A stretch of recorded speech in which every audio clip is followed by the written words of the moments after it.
This episode of the Chris Johnston Show is brought to you by Shopify. If you could trade a bench warmer for the GOAT, you'd do it, right? Right? Get your business a game-changing pickup by choosing the commerce platform with the internet's best converting checkout. That's Shopify.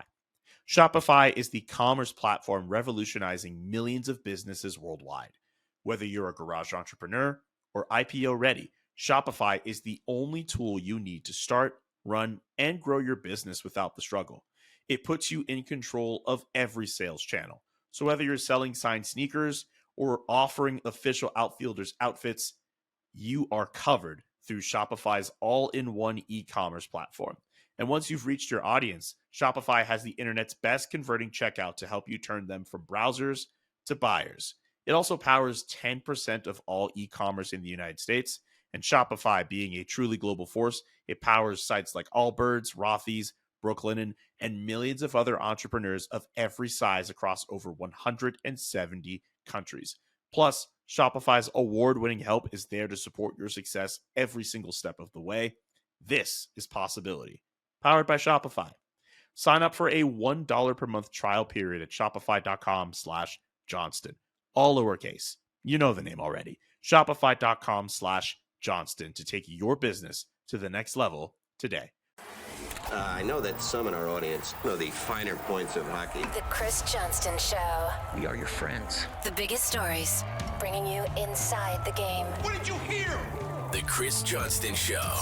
Powered by Sports Interaction. Wanna bet? What is going on? Here's Chris with your host, Julian McKenzie. Part of the game. Big Money Siege. We got to talk some money to start off the show. A long contract stalemate coming to an end. Trevor Zegras signing a new deal with the Anaheim Ducks. This just came through about a couple hours before we started recording today. 3 years with an AAV at 5.75. Let's delve into this topic. Why did it take so long? How did we get here?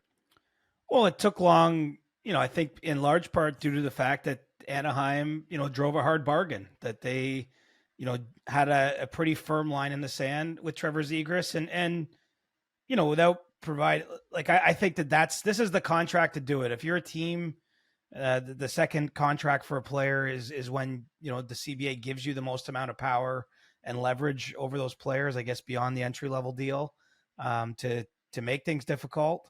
In Zegras' case, all he can really do is sit out and hold strong in negotiations. And ultimately, that's what happened here in the last few days. The Ducks had upped their offer pretty significantly from where they were at last week. And there was some meetings last week. It was described to me as a slog of a meeting. But, when they were looking at paying him somewhere in the $3 to $4 million range on a short-term deal, and then, obviously bumping that up to $5.75 million, I think is a sort of a happy medium.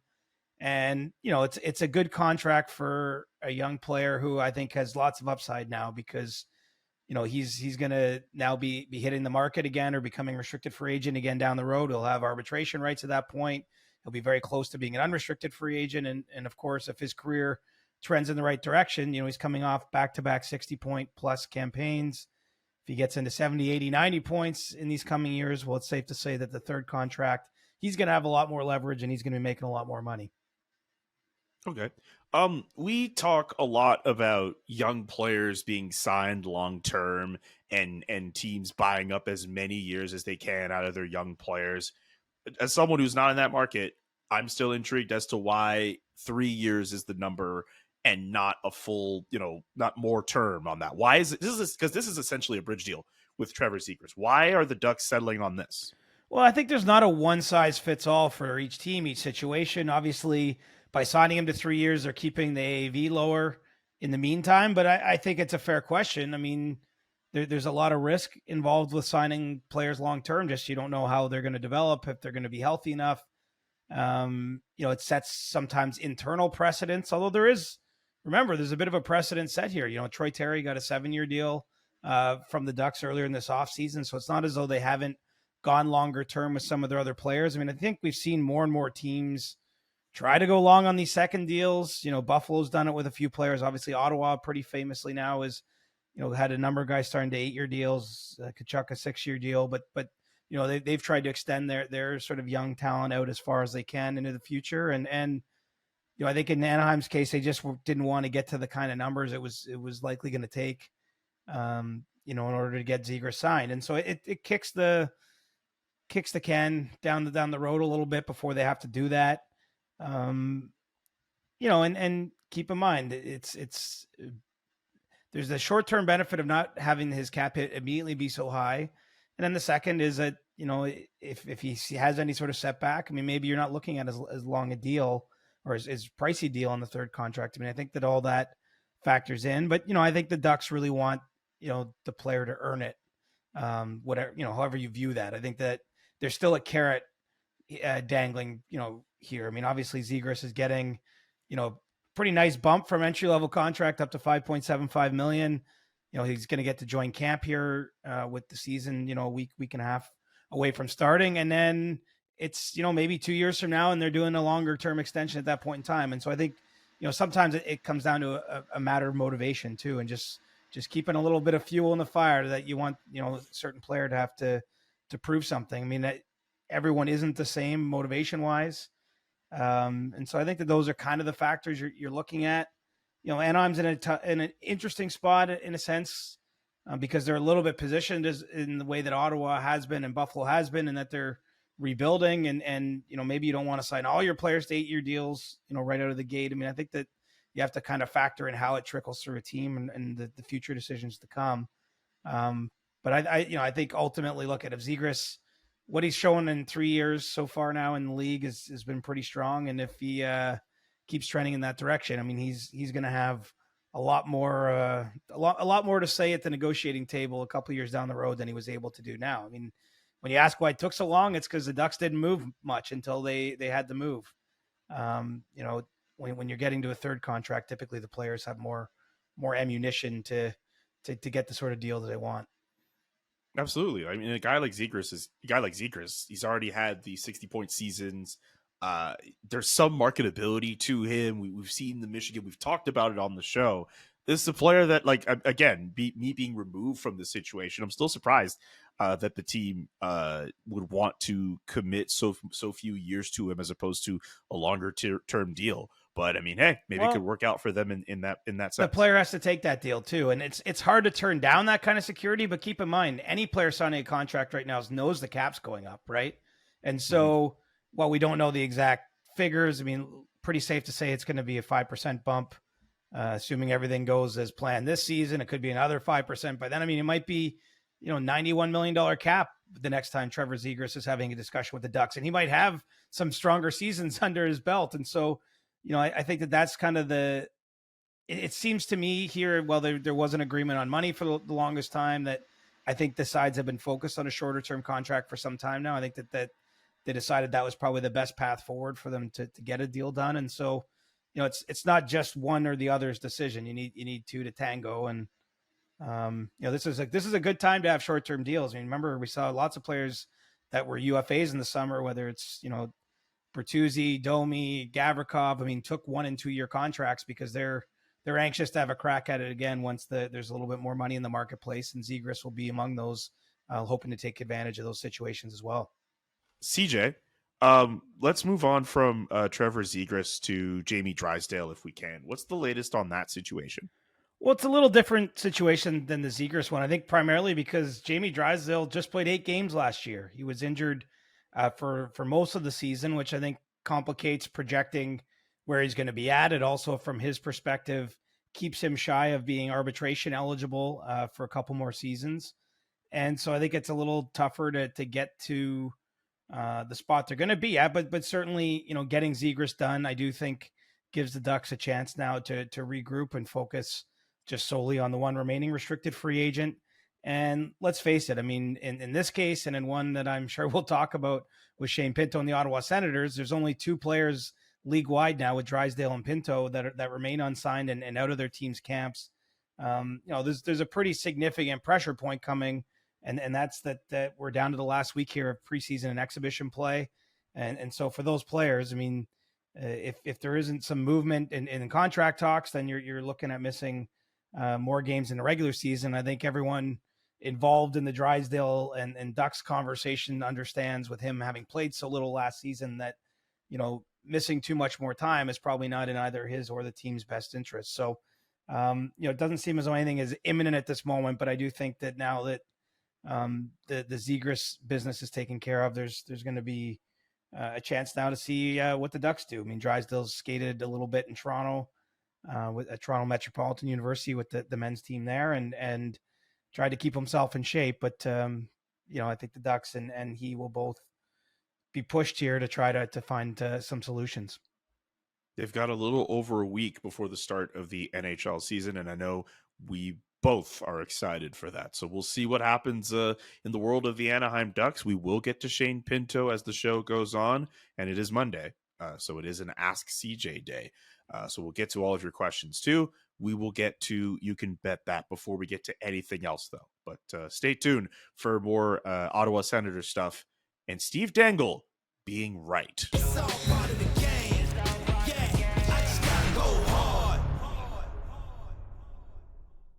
Welcome to You Can Bet That. Remember to hit up sportsinteraction.com/SDPN for all of your gaming needs.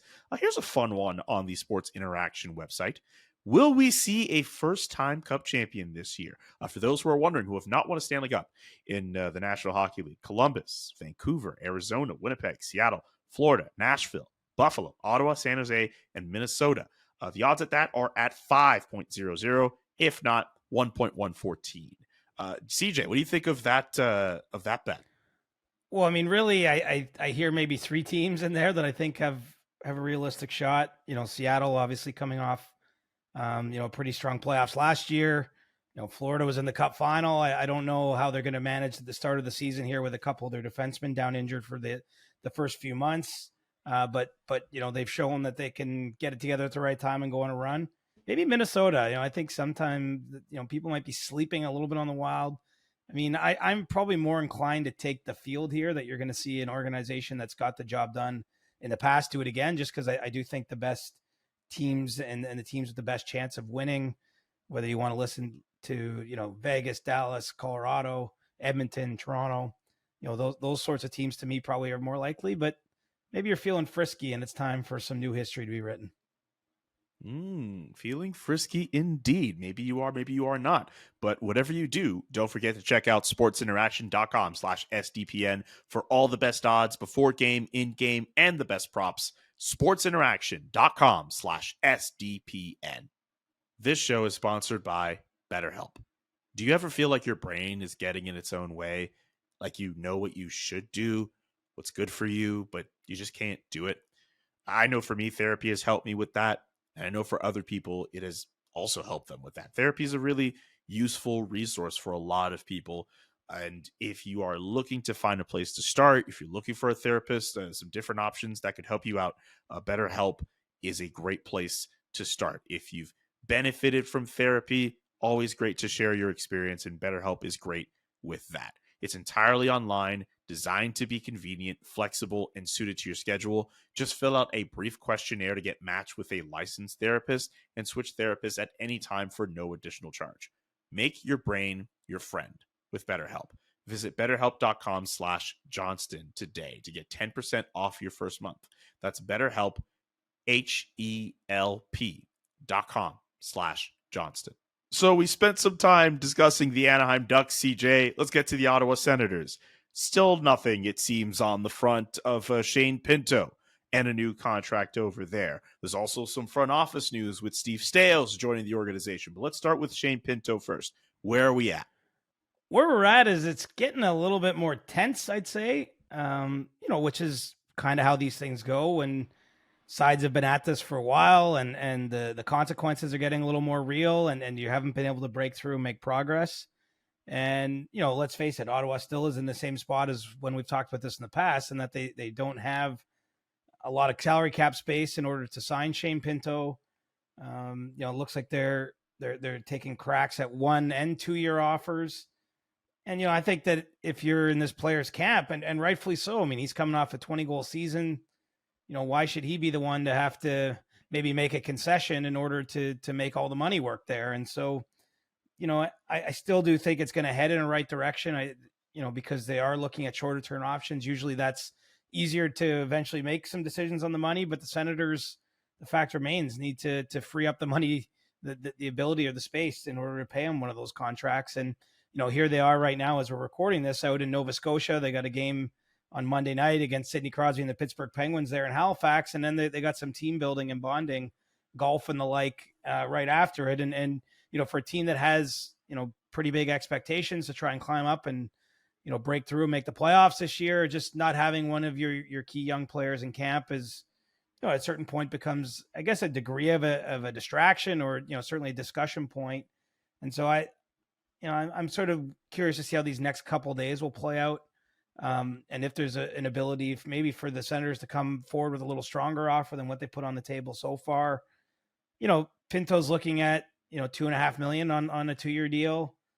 I'm sure the Sens would like to keep him a little closer to what Morgan Frost got in Philadelphia, which is $2.1 million on a 2-year deal. Again, I think that they're in that the ballpark range is there, but the cap being what it is, that last 100,000 one way or the other is important. I mean, first of all, it's real money in a player's pocket.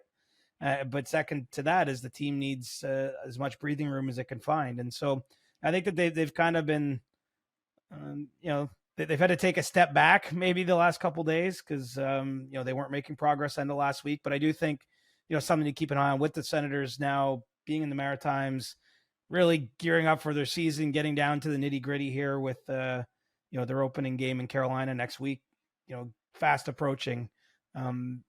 Let's see if there's a move in the other direction, much like we saw in the Zegras situation with Anaheim that gets this one done because, at this point in time, there's still a ways between them. Is there a genuine possibility that the Senators are going to have to move someone out in order to make a Shane Pinto contract work? It looks that way. I can't see, how else they get this done. There's only so many ways to create salary cap space. I suppose they could be sending a surprising player and maybe bury him in the minors or something like that. But by and large, I think this is mostly focused on them making another sort of trade. And we know they've had some discussions with Philadelphia around Matthew Joseph and what it might take to get him off their hands. I don't know if it ends up being that player or someone else, but I mean, they need the money, right? They're in a difficult spot, and I mean, easy for us to sit here and second guess. You just wonder, how did you get in this place? I mean, it's look, lots of teams are in salary cap, maybe not jail, but purgatory right now. I mean, you're hearing similar conversations in lots of markets, whether it's Tampa losing Vasilevsky and not having the money really to go out and try to replace him, or not having the space rather, even though they can use LTIR. Teams like the Leafs and others are going to have to do a lot of cap gymnastics between now and next Tuesday when they've got to finalize the rosters for opening night. And Ottawa's in that group. I mean, they're going to spend right to the ceiling, and it's going to take, I think, moving someone out in order to truly create the room they need to get Pinto on the contract. Unless, look, there are still some games to be played. Maybe an injury comes along right now and it changes the whole picture. I mean, that's sort of the typical proviso, but we're at the point in preseason, we're mostly just watching to see who's injured. I mean, I hate to admit that, but with so many teams at or near the cap ceiling and having difficult salary cap pictures to finalize, getting through healthy is an imperative for a lot of those teams. And so, that's kind of where we're at right now with Ottawa. Which RFA situation do you think gets resolved first? Jamie Drysdale or Shane Pinto? Ooh, I'm going to go with Drysdale, and only because, there's just less that needs to happen. I mean, obviously they haven't come to an agreement on terms, but the Ducks as a team have cap space to sign him. And, they've been at this for a while. I know his agent, Dave Gagne, was down in Anaheim, had, some face-to-face time with Pat Verbeek, the Ducks general manager. And so, it's been a long slog of a negotiation there, and it hasn't, I think it's challenged the emotions on both sides of the table, but it's easier to see that getting done. Whereas, in Ottawa, you have a difficult negotiation with the player in Pinto that they like very much, but also just this idea that there has to be another team. And obviously those other teams, they might like the player you're trying to send them, whether it's Matthew Joseph or someone else, but they're not taking them for free. I mean, they recognize the Senators are in a difficult spot leverage wise. And so, Ottawa's got to try to complete a trade and finalize a contract with the player. And so I'll take the easiest path for 500 here, Alex. And I'm going to go that the Jamie Drysdale one gets resolved and ultimately leaves Pinto and the Senators as the last RFA situation standing. I appreciate the Jeopardy reference. Thank you. I like Jeopardy. Are you a Jeopardy fan? Yes. I mean, how could you not be a Jeopardy fan? I'm not watching it every day, but certainly if I'm ever home with idle time and it's on, I'll be stopping on that channel more often than not.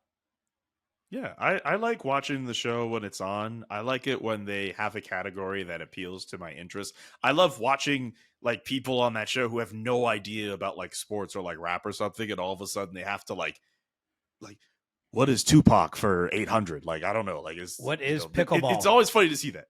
Yeah, like I love stuff like that. Anyway, maybe we'll incorporate some kind of Jeopardy content on a future episode of the CJ Show. I'm a former Reach for the Top player.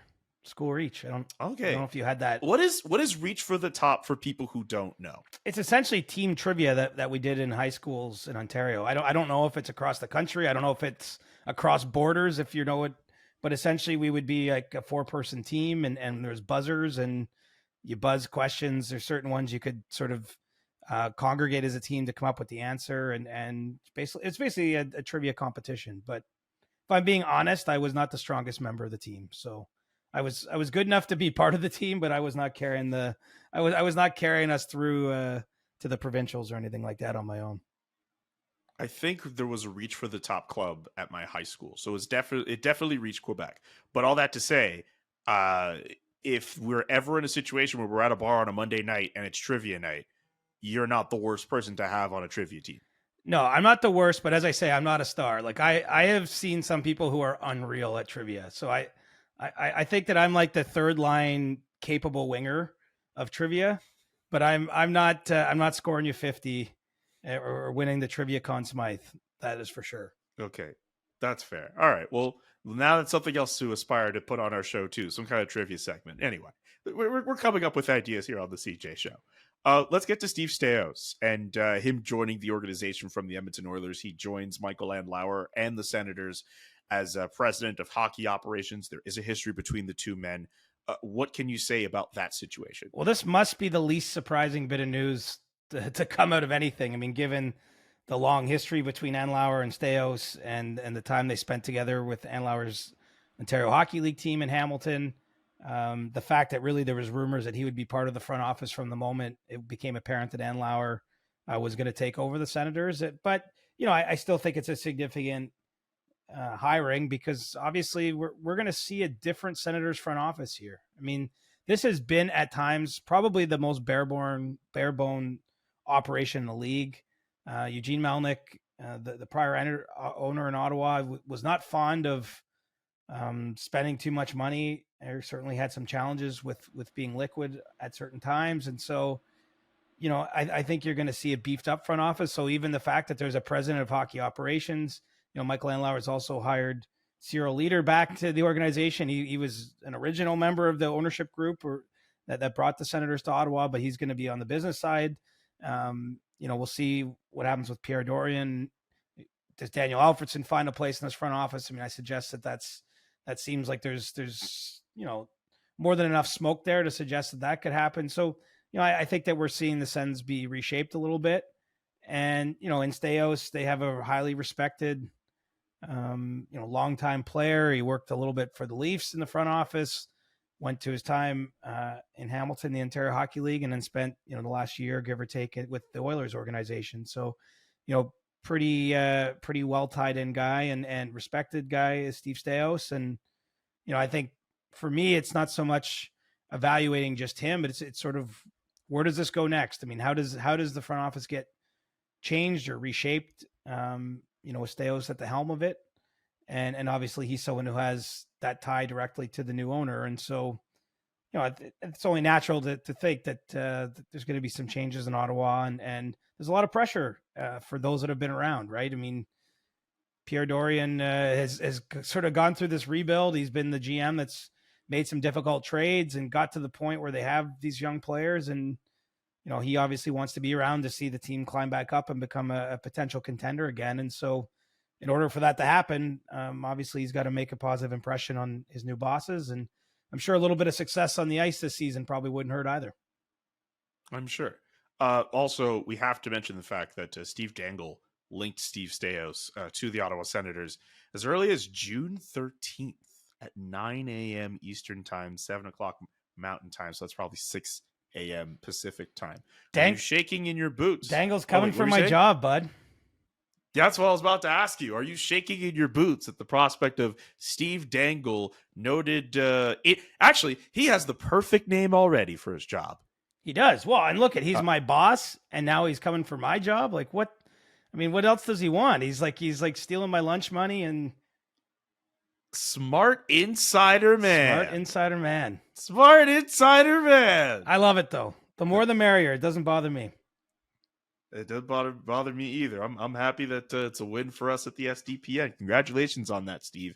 Hashtag Steve was right. We have time for Ask CJ. We've got a bunch of questions that came in. Let's try to get to as many as we can. I know some came on Twitter, some came on Discord and stuff.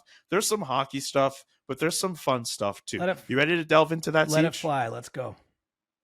I was going to say I have not perused these, so I don't. This is all first time to me. Perfect. From totally_offside on Twitter.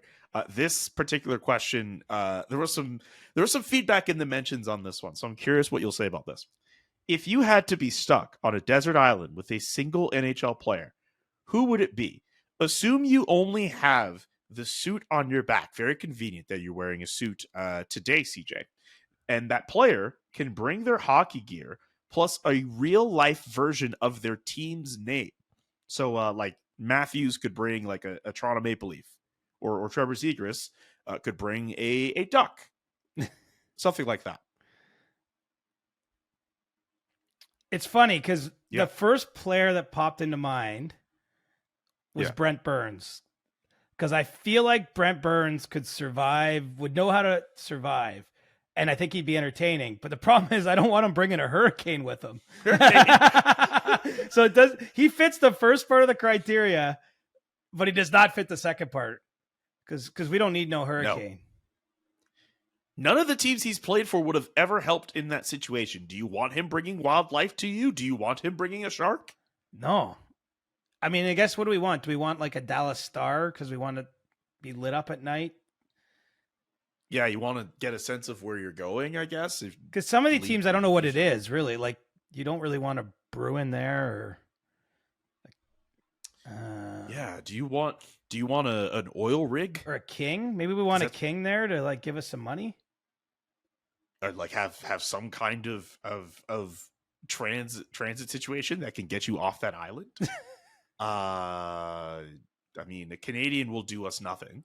No, there's enough of that already. That goes for the Canucks as well. We're literally thinking this out in real time. So I'm sure there are people who are listening who are just yelling out a very obvious answer. Well, I don't know, because I don't think there's an obvious answer for what kind of person you want to be with. Especially if you have to account for what real life thing they're going to bring. Yeah, the hurricane really stymied me there. Yeah, the hurricane. Because I was like, Brent Burns would be perfect for this. Like he knows what to do with the wildlife. You know, that guy can live off the land, and I think he'd be hilarious. You don't want a predator. You don't want a devil. Do you want a ranger? No, I don't know. I mean, if they could tell you where to go, how to get off the island. I don't know. If you could find someone who can get you off the island, that's probably the best bet here. But this might be one we might not have a proper answer. I'm kind of stumped. For. Yeah, this doesn't happen. I'm kind of stunned. Well, what was there like opinions in the mentions there? Like, did anyone else? Basically, like a lot of people were saying, like, you know, we'll just trying to get more specifics about the question. It was just like a pretty long-winded conversation as I scroll back to try to find it. But yeah, actually, you know what? There might actually be a very obvious one. You would probably want an Islander. Ah. So you would probably want an Islander. Which Islander are we bringing? Do you want Bo Horvat? Oh, Captain, my captain? Yeah, 8.5 mil. He's got something. Sure, let's go with Bo Horvat. Bo Horvat is. I've our already answer. expelled way too much energy thinking this through. Absolutely. Let's get to another one from Richard Triunfo, and I promise I'm not trolling here. This person is. Will the Minnesota Twins be able to finally win a playoff game for the first time since 2004? Does the fact that it is against Toronto make it easier to happen? Absolutely makes it easier to happen. I watched the Blue Jays enough this year to know what they're capable of, but I'm still backing my team. I actually briefly thought about going to Minnesota for a game. Really? I was like checking flights and checking tickets, but why aren't you going? You should go. It's just tough. I mean, obviously it's the last week before the season starts. There's lots of work stuff. It was not insignificant, the cost. And then I was also like, I'm going to go all this way and the Jays are going to break my heart. So, to answer the question, I mean, I think the Twins will win at least a game. And the question is, can they win 2 out of 3? And I'm hoping not. I think you should have gone. I think you should. I should be clear. Great photo of you, by the way, with the Jays paraphernalia. By the way, thanks, buddy. I do have tickets to both games in Toronto if there is an ALDS here. So, I that's the other thing. I was like, I'm going to keep the powder dry. I'm just going to have some confidence the Jays get it done against Minnesota, and then I'll make decisions about what games I attend after that. Are you going to live tweet any of those games? I hope not. I try really hard.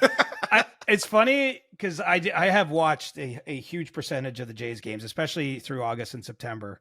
And I was thinking, like, if I live tweeted those games, you guys would think I am a total maniac. Because, like, I have ridden the roller coaster all over the place with this team this year. Like, I will admit, I am hate watching them some days. Like, that's how frustrated I get with it. And I do have a couple friends that are really dialed in, and typically at 8:30, 9 p.m. we're texting about what's going on. And I'm like, I'm glad I have not taken this to the streets. I've not made this public. I've just kept it inside. What if, like, the Jays somehow go on a magical run through the ALDS, they get to the ALCS, and there's a chance they get to go to the World Series? Would you do like some kind of like watch the Blue Jays with CJ or something? Like everyone goes to the SDPN studio. Everyone could just tune in, just like watch you like freak out over the Blue Jays. Yeah, that would be a pretty cool. I would do that. I have no idea if Adam, Steve, and Jesse think that's a good idea, but I'm not above that because I'll be watching those games anyway. That much is for sure. All right, cool. So free idea for the people up top at the SDPN. Let's get to another question from Barris Fueler. Have power play formations and entries become stale or unimaginative? What are the clues? It's a pretty interesting question. Well, I think that certainly you see a lot of the same thing from teams. I mean, obviously there's certain teams, Washington's a notable one where they have one particular shooter that, they're looking to get Ovechkin one-timers. But there's, I don't know if I call it stale, but certainly it does seem like we see a lot of the same sort of formations. For example, you've seen most of the teams, and not all, but most top power plays now deploy one defenseman. That's something that's probably come about in the last handful of years. I know it drives fans nuts, but you see a lot of teams entering the zone with a drop pass to try to create seams that way. And I know it can frustrate the people that cheer for those teams, although those do have a higher percentage of success rates in terms of a clean entry. I don't know if I call it stale, but I mean, look, we're seeing more teams score power play goals. So I think that what we've seen actually in the last couple of years is teams find more success in the power play and do it with a lot of the same ways. And, there's evolution from year to year and some changes and tweaks, but for me, I wouldn't use the word stale, but I could see how someone might say that, because if you're watching very closely on special teams play, there's not a whole lot of true imagination or differentiation between what teams are trying to accomplish. Okay, let's see how that changes as the year goes on. TomBot97 on Twitter.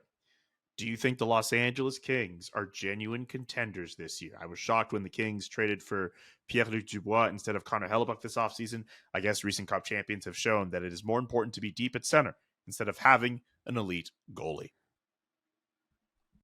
Yes, I would have them in like the secondary group, and we haven't done this, but like if you told me right now the Kings are going to win the Stanley Cup on June 24th, 2024, I would say, okay, I could see that. Like, I don't think it's a stretch to be thinking that way. I'm sure the organization is thinking that way. I mean, the question, of course, is, how do they get through Edmonton, who's beat them out of the playoffs the last 2 years? Can they get through Vegas? Can they get through some of the other sort of teams that I might put a little higher if we were to list the contenders in a more likely scenario? But I don't think it's a stretch to say that LA could do it. I wonder about the goaltending. I think that's only natural. Where they've obviously gone for a pretty big shift here. They traded Jonathan Quick last year, and are going with all new guys in net. And so who knows how that'll work out, but weren't a lot of people this time last year saying Aiden Hill was about to be a cup champion as the goaltender of record. So yeah, I think I'd have LA somewhere off the top of my head in like the 8 to 12 range of teams, that have a chance to win a cup, but not in the top class or top tier of contenders. Okay. From Jacob O'Rourke. What's CJ's favorite interaction he's ever had with a player? Oh, man. You're asking me to think through 20 years of interactions? Specifically, Jacob O'Rourke is. It's a good question, Jacob, but it's hard to... I was wondering if the answer was going to be Eric Carlson after that time there was a joke about him with the karaoke. Yeah, I like that one. F no. I mean, honestly, some of them are things I can't really share, I don't think, on the podcast. Like when you're talking about my favorite, it's like what's memorable. Well, sometimes what's memorable are pretty funny things. And I'm not alluding to anything like really, really offside, but like, it's less of just the data. It's the stuff that really pops or stands out. I know for me, last year, there was a time in the locker room where I was having a conversation with Nikita Zadorov, and he was trying to remember these players from the Central Red Army, well, the Great Line with players like Valery Kalarmov, and I couldn't remember the names right away. And he was like, you call yourself a hockey reporter and you don't know that team? And everyone within earshot heard that, and everyone was like, oh, and I felt like the loneliest person in the room. But like, it was funny. I get it. He got me. It was fine. That's probably going to stand out for me. But like, that's actually funny the more that I think about it. I guess that would be my pick. Right. I mean, being chirped is always fun, right? But I'll say that's fun. Like maybe one that stands out to me. I don't know if I can label this my absolute favorite, but I'll take you all the way back to the 2013 Stanley Cup playoffs. And I was covering the Leafs and Bruins series. And in game one of that series, Clark MacArthur, who'd been a pretty important member of that Leafs team, was scratched. And there was 2 days between games 1 and 2. The Leafs lost game 1. And I remember I was at the rink pretty early for the practice they were having there. And Clark was having a long discussion with the Leafs team psychologist in the stands. And so the morning of game 2, I went and asked him about that. He was getting back in the lineup. And I think he was just, again, I'm really paraphrasing. I'm going off of a number of years' memory, but he was saying something along the lines of like having to believe in himself again. And he said, I'm going to score tonight. And he said it on the record. He predicted he's going to score. And then he scored in that game. And I believe it might've been the game winning goal, and they won game 2. And like, that was pretty cool. Like just something like that was like really memorable. And to have the quote from the morning and then he goes out and does it. I mean, I don't know if that's the number one thing that's ever happened, but it's something that like jumps out of my mind. Like that was actually really cool when that happened. And obviously you can imagine when I actually saw him score after he'd made that prediction. But I'll say this, one of the things I'm probably struggling with is that I think my favorite part of the job might be the social part, the challenge of getting information and news out of players or executives, building those relationships, having those sort of interactions. And so it really is hard to distill 20 years down to one favorite thing. I mean, the truth is I've been lucky to be a lot of cool places and have these kind of interactions. And so I can't say that one thing stands out. Oh, well, we tried. We tried. There was an attempt. It was made. But yeah, we know you have the treasure trove. Maybe 6 hours from now, I'm going to be like eating dinner or something in my living room, and I'm going to think like, I should have told that story. That was the perfect one, but I don't have it. Sidney Crosby said this. I don't have it on the tip of my tongue right now. It's okay. we've done enough damage for the Monday edition of the CJ Show. We'll be back on Thursday with a brand new episode. Well done, Siege. Well done today. You've put in your work, put in an honest day's work, my friend. Yeah, trying to get this setup dialed in. I had Jesse Blake at my house this morning, trying to get the mic a little better. So thank you for everyone for sticking with us. I see the frustrations with my tech setup. Part of it is that I am tech illiterate. It's actually hilarious. Jesse came here today, full disclosure. He gets it all dialed in.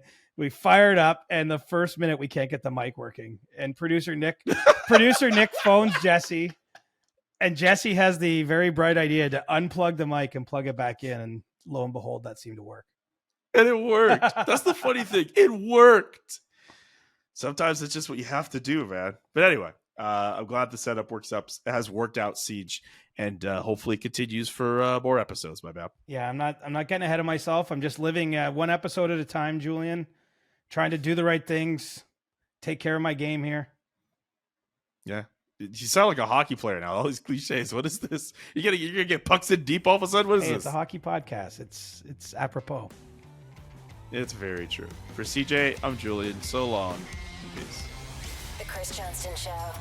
Powered by Sports Interaction. Wanna bet? Inside the Game, twice a week. Follow Chris on Twitter @ReporterChris. And follow Julian McKenzie @JK McKenzie. The Chris Johnston Show.